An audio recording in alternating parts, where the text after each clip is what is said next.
कबीरा तेरी झोपड़ी गलकटियन के पास, जो करेगा सो भरेगा तू ना कर उपहास। अर्थात कबीरदास जी कहते हैं हमें अपने जीवन साधना और मन की निवास उसी के पास रखना चाहिए जो ज़रूरतमंद है, क्योंकि जो हम दूसरों के लिए करते हैं वही फल हमें वापस मिलता है। इसलिए कभी भी किसी का उपहास, मजाक या तिरस्कार बिल्कुल भी नहीं करना चाहिए।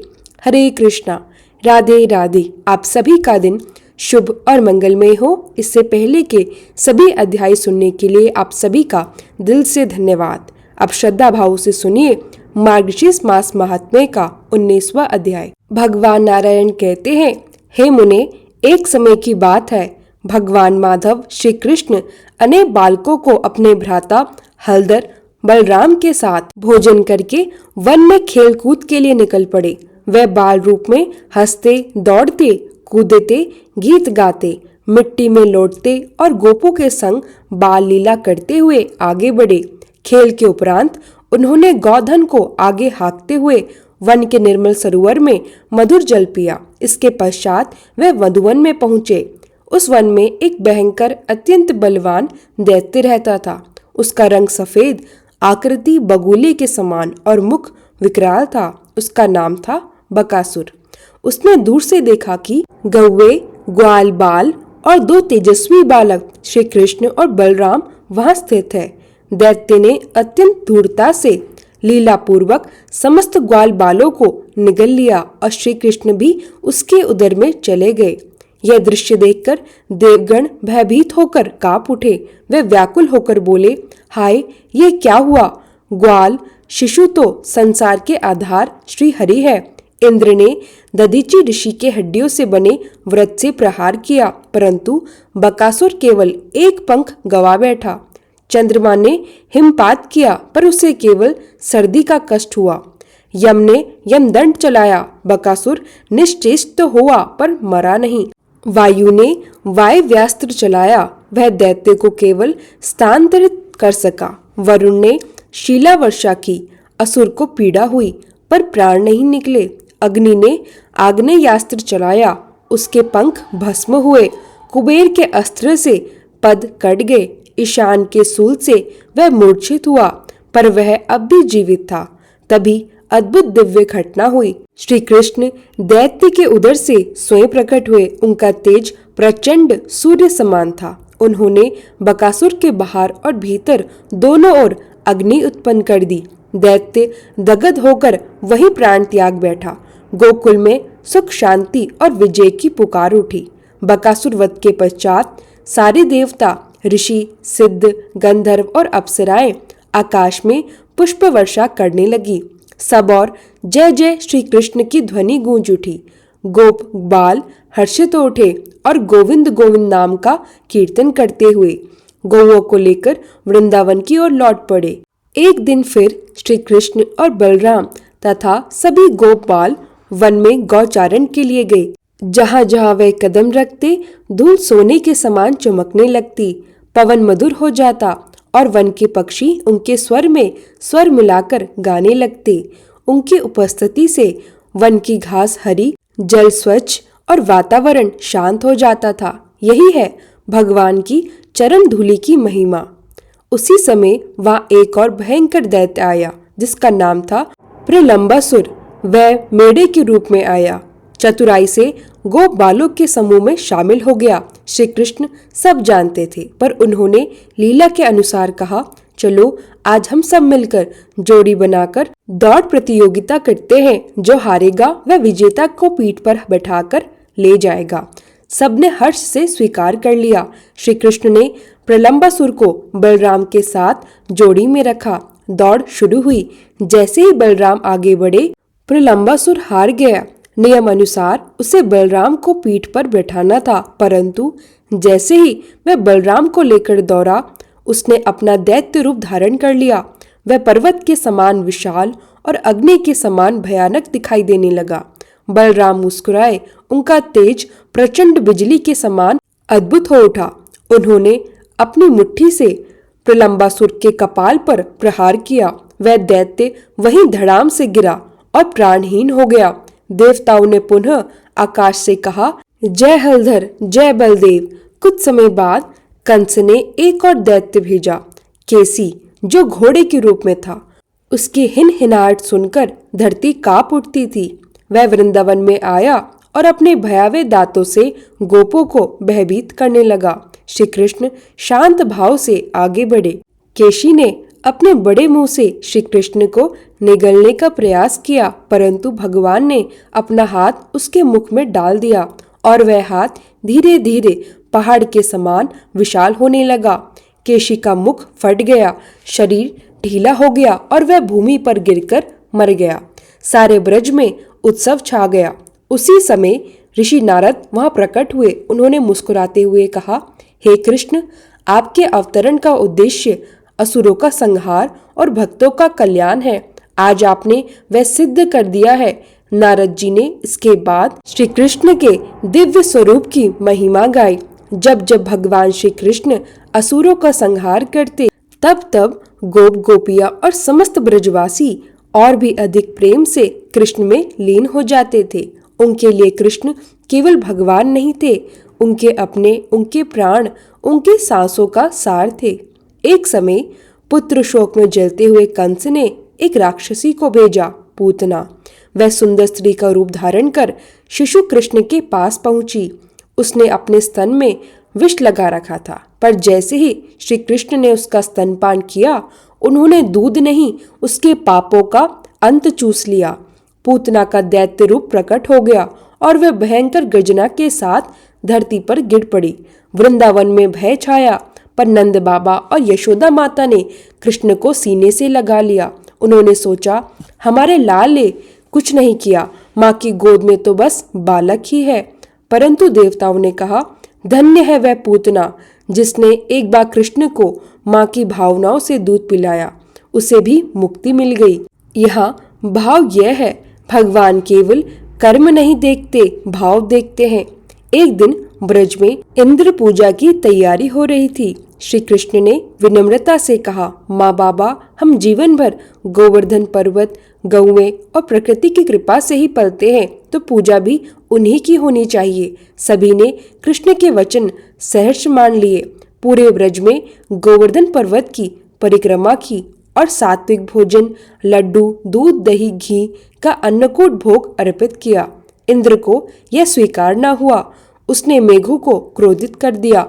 वृंदावन में भीषण वर्षा होने लगी, बिजलियां कड़कने लगी, धरती पर जल भरने लगा। सब लोग भयभीत होकर कृष्ण के चरणों में आ गए। उन्होंने कहा, चिंता न करो, जब तक मैं हूँ किसी का कोई अहित नहीं होगा। श्री कृष्ण मुस्कुराए, सहज और शांत। उन्होंने अपने छोटे से कोमल हाथ की कनिष्ठा से पूरा वृंदावन पर्वत उठा लिया और बोले, आइए ब्रजवासी, गौएं, ग्वाल, बाल, माताएं, सब आइए, मेरे पास आ जाओ। 7 दिनों तक जब गोवर्धन पर्वत के नीचे सुरक्षित रहे, 7 दिन तक कृष्ण के हाथ में कोई थकान नहीं आई, क्योंकि भगवान भक्तों के भार को भार नहीं मानते। इंद्र ने अतः समझ लिया, यह कोई साधारण बालक नहीं, वह तो स्वयं ब्रजधाम के ईश्वर है। इस कथा को सुनने से भय दूर होता है, कष्ट समाप्त होते हैं, घर में सुख शांति आती है और मन में भगवान के प्रति और प्रेम बढ़ता है। जो व्यक्ति मार्गशीर्ष मास में श्रद्धा से कथा सुनता है, उसे यश, सुख, समृद्धि और संतान सुख प्राप्त होता है। श्री कृष्ण की लीलाओं में एक लीला ऐसी है जो भक्ति का शिखर, प्रेम का सार और आत्मा का ईश्वर में पूर्ण विलय है। इसे कहते हैं रास लीला। रास लीला कोई साधारण नृत्य नहीं, यह ईश्वर और जीव के मिलन का दिव्य संकेत है। गोपियां श्री कृष्ण को केवल भगवान नहीं मानती थी, उनके लिए कृष्ण थे प्राणों की धड़कन, श्वासों की लय, मन की एकमात्र तृष्णा, प्रेम का स्वरूप। जब वे कृष्ण का नाम लेती तो उनके हृदय में अश्रु बहने लगते। वह रोना दुख का नहीं, परम प्रेम का रोना था। यह वही प्रेम है जो संसार में कहीं नहीं मिलता, जो केवल आत्मा और परमात्मा के बीच होता है। पूर्णिमा की चंद्र रात्रि थी। गोकुल में शीतल पवन बह रही थी। वन में बांसुरी की मधुर धुन गूंज उठी, टूंग टूंग टूंग। जिसने भी वह धुन सुनी, वह सब कुछ छोड़कर भगवान की ओर चल पड़ा। गोपियां ना कोई बंधन देखती, ना कोई नियम, ना कोई जगत की मर्यादा, क्योंकि जहाँ प्रेम है वहाँ तर्क नहीं। वह प्रेम शुद्ध था, स्वार्थ रहित था, समर्पण रूप था। जब जब गोपियां एक साथ पहुंची, उन्होंने देखा कि हर एक गोपी के साथ कृष्ण अलग अलग खड़े हैं। यह कोई जादू नहीं, यह था कृष्ण का दिव्य स्वरूप। कृष्ण हर उस हृदय में प्रकट हो जाते हैं जिसमें सच्चा प्रेम और समर्पण हो। रासलीला सिखाती है भगवान दूर नहीं है, भगवान को पाने का मार्ग केवल प्रेम है। ईश्वर को तर्क से नहीं, हृदय से जाना जाता है। जिस मन में प्रेम है उसी में कृष्ण वास करते हैं। यह व्रत कोई कठिन नहीं, बहुत ही सरल और सुगम है। व्रत के दिन सुबह स्नान करके स्वच्छ वस्त्र पहने, घर में एक छोटा दीपक जला ले, श्री कृष्ण या नारायण की प्रतिमा या चित्र के सामने बैठे, गंगा जल, अक्षत, पुष्प और तुलसी अर्पित करें और ये मंत्र प्रेम से बोले, ओम नमो भगवते वासुदेवाय, और सहज सरल हरे कृष्णा कृष्ण कृष्ण हरे हरे, हरे राम राम राम हरे हरे। जितनी देर मन रुके उतनी देर नाम का स्मरण अवश्य करे। और भोग में दही, चावल, गुड़ और तुलसी पत्र, इनका आप भोग लगा सकते हैं। और उसके बाद संकल्प भी लें। दोनों हाथ जोड़कर मन ही मन कहे, हे श्री कृष्ण, मेरे मन में जो भी विकार है उन्हें दूर कर दीजिए। मेरा हृदय आपका बन जाए, बस यही मेरी प्रार्थना है। हे प्रिय भक्तजनों, भगवान श्री कृष्ण की लीलाएं केवल कथा ही नहीं, वह जीवन का मार्ग, मन का उपचार और आत्मा का अमृत है। जो व्यक्ति शुद्ध भाव से इस कथा को सुनता है, उसके जीवन में शांति, प्रेम, सौभाग्य और सुख का प्रवाह आरंभ हो जाता है। शास्त्र कहते हैं, माक्षी मासे कथा श्रुवता सर्वे पापी प्रमुचयते, अर्थात जो मनुष्य मार्गशीर्ष मास की कथा को श्रद्धा, भक्ति और प्रेम से सुनता है, उसके कर्म, दुख, भय और कष्ट सब मिट जाते हैं। घर में लक्ष्मी का स्थायी निवास होता है। दाम्पत्य जीवन सुखमय बनता है। संतान से आनंद मिलता है। रोग दूर होते हैं। मन में शांति और भक्ति जागृत होती है। और सबसे बड़ा फल मनुष्य के जीवन में श्री कृष्ण का स्मरण और सानिध्य स्थिर हो जाता है। जब मन में कुटिलता, क्रोध, अहंकार, ईर्ष्या, आसक्ति, ये सब समाप्त होने लगे और उनकी जगह करुणा, प्रेम, सरलता, भलाई आ जाए, तो समझ लेना भगवान ने हृदय में स्थान ले लिया है। क्योंकि भगवान मूर्ति में नहीं, भाव में वास करते हैं।